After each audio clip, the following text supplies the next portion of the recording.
حدیث نمبر 488 488 عن سہیل بن حنظلة رضی اللہ عنہ قال قال رسول اللہ صلی اللہ علیہ وآلہ وسلم. حضرت سہیل بن حنظلہ رضی اللہ عنہ روایت فرماتے ہیں. ان کے بارے میں لکھیے سہیل بن حنظلہ. بہت کم لکھا گیا ہے ان کے بارے میں اسماء الرجال میں، بہت کم. سہیل بن حنظلہ آپ کے قبیلہ ہے العبشمی. سہیل بن حنظلہ العبشمی. سہیل بن حنظلہ العبشمی. بعض محدثین نے ان کو سہیل بن حنظلہ لکھا ہے، بعض محدثین نے ان کا نام سہل بن حنظلہ لکھا ہے. سہیل بن حنظلہ یا سہل بن حنظلہ، ٹھیک ہے.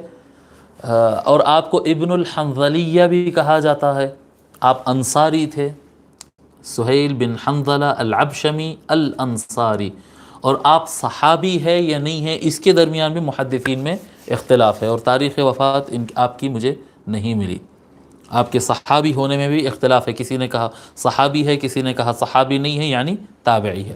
تو حضرت سہیل بن حنظلہ رضی اللہ عنہ کہتے ہیں کہ رسول اللہ صلی اللہ علیہ وآلہ وسلم نے ارشاد فرمایا ما جلس قوم مجلسا يذكرون الله عز وجل فيه فيقومون حتى يقال لهم قوموا قد غفر لكم ذنوبكم وبدلت سیئاتکم حسنات. ٹھیک ہے.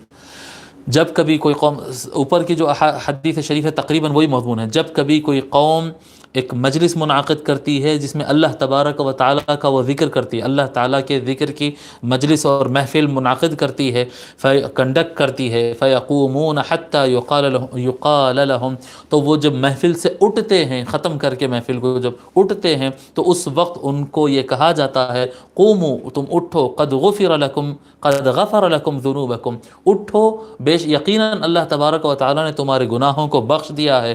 وبدلت سیئاتکم حسنات، اور تمہارے بدیوں کو، گناہوں کو نیکیوں میں تبدیل کر دیا گیا. اس کو امام طبرانی اور بیہقی نے روایت کیا.